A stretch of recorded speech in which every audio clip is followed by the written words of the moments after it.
Jangan lanjut ditidurin. Maksudnya kan itu bang kan? Jangan lanjut ditidurin kalau udah nggak sayang. Hola netizen yang tersayang, beberapa waktu lalu konflik rumah tangga Virgon dan Inara Rusli meramaikan media sosial. Image Virgon sebagai penyanyi yang begitu mencintai anak dan istrinya seketika hancur setelah Inara membongkar dugaan perselingkuhannya. Kini Virgon sudah secara resmi menggugat cerai Inara dan membuat publik semakin ramai mencibirnya. Apalagi setelah beredar video ketika dirinya memberikan wejangan tentang hubungan kepada para penontonnya. Virgon memang sengaja tidak melanjutkan ucapannya, sementara para penonton terlihat bertepuk tangan dan menyoraki vokalis Last Child tersebut. Buat yang cowok-cowok jangan ditiru ya. Oke, setuju ya. Kalau udah nggak sayang ngomong. Kalau udah nggak sayang ngomong ya, jangan di.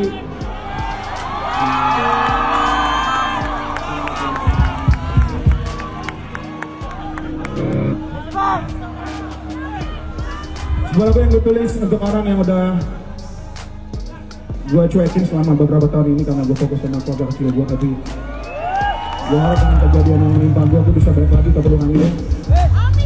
Gue bisa berbakti lagi ke pelukan dia. Nggak segas lagi.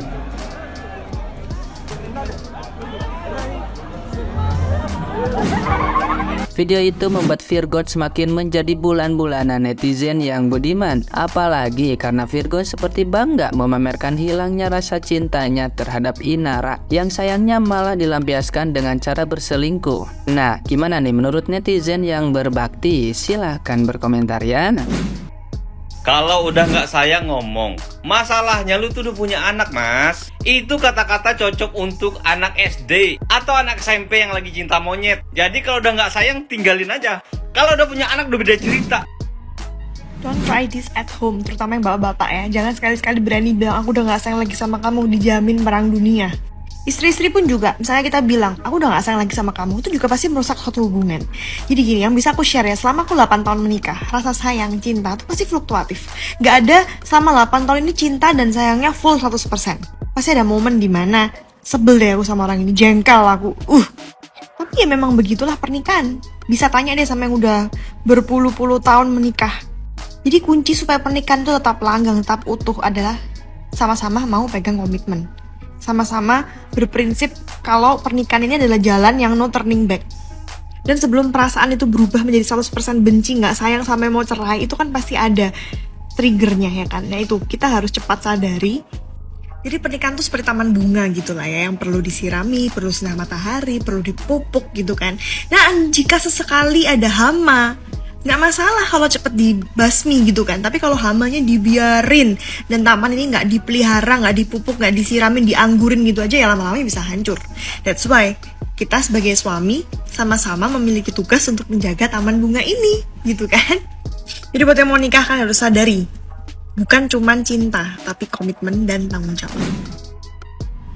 Ya, jangan sampai mencontoh seperti ini, bahwa pernikahan itu tidak hanya cukup setelah udah nggak sayang ngomong gitu kelar. Enggak, pernikahan itu dimana kita sudah berjanji dengan yang di atas, berkomitmen untuk tetap selalu bersama-sama. Namun memang ada beberapa di perjalanan, misalnya ada hilaf, nah itu udah di luar lagi keputusan masing-masing dulu ya. Makanya dan jangan sampai salah kaprah seperti ini. Kalau konsepnya lo nikah cuma untuk selamanya merasa sayang, dalam agama pun sudah disebutkan nih untuk lelaki nih khususnya. Kalaupun kalian sudah menikahi semua wanita, anjing betina di jalan pun terlihat cantik kalau kita nggak nunjukin pandangannya. Jadi kuncinya apa?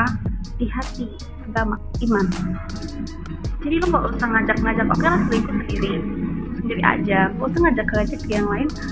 Kalau udah gak sayang ngomong. Wanita nggak serendah itu lo bawa anak orang untuk dinikahin, diberi mahar, itu adalah sebuah janji lo sama Tuhan untuk bisa bertanggung jawab atas diri lo sendiri dan Tuhan. Oke? Tapi kalau misalnya lo udah ngerasa nggak sayang, lo melampiaskan dengan katanya melampiaskan image ono cuma kamuflase. Itu lo sadar ngelakuinnya. Mungkin kodam lo yang udah melakukan hal negatif itu. Kalau misalnya lo udah nggak mengakui setelah lo. Jadi intinya guys, kita harus tahu esensi dari pernikahan itu nggak cukup sekedar sayang, tapi lebih ke komitmen. Kalau lo komitmen aja udah nggak bisa, ya cerai memang udah cocok. Tapi nggak usah lo berkuat-kuat. Kalau wanita itu bisa seenaknya sayang ngomong di wah. Iyalah, kalau masih pacaran itu mah terserah kan ya. Udah nggak sayang lagi, udah nggak ada rasa lagi, lu boleh deh pergi gitu aja. Tapi kalau udah nikah, saya rasa di agama apapun ada kan ya perjanjian waktu kita nikah gitu, bahwa kita akan selalu bersama dalam suka dan duka, dalam sakit dan sehat, dalam semua keadaan, dalam miskin dan kaya. Atau itu kalau di agama saya. Tapi saya rasa di semua agama pasti samalah, ya kan? Nah, dalam sebuah pernikahan itu ada namanya komitmen dan tanggung jawab. Nih ya, buat bapak-bapak yang suka selengki gitu kan ya, yang bilang istri saya kan udah jelek, habis melahirkan gendut, apalah udah makin tua. Lu pikir bini lu makin tua, lu nya makin muda, lu nya tetap cakep.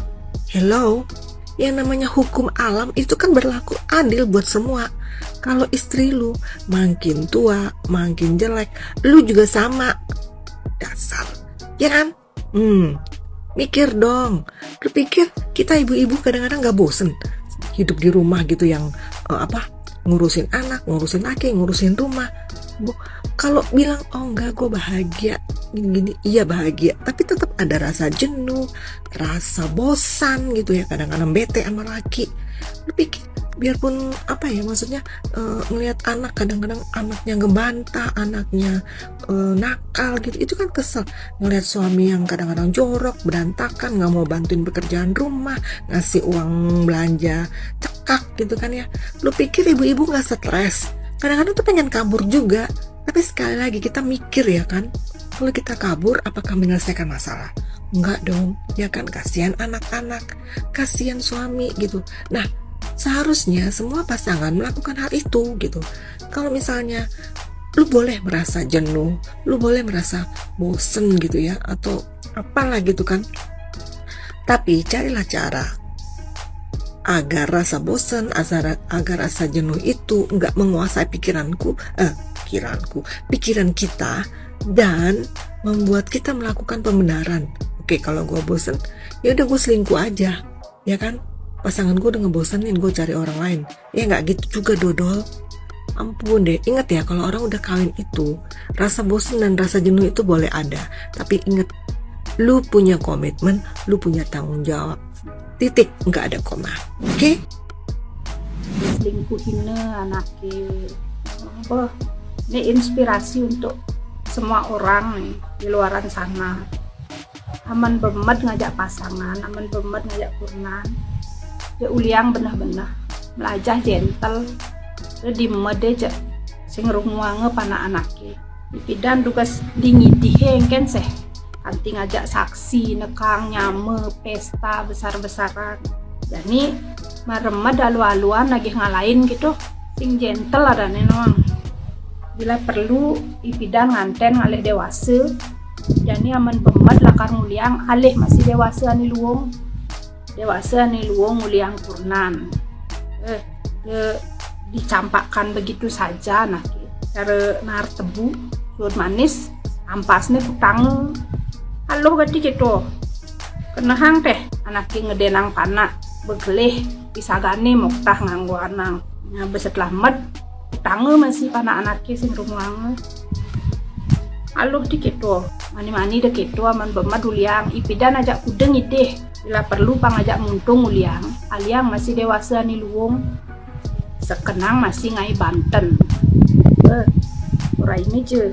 Udah di naung-naung nih gen ajak ke anaknya bemet ya dicampakkan begitu saja nih agat sing seduk basaknya nih ngahan kini semangan gay sambilang kejemak Nah ngomel lapang payu, begayan lapang pragat.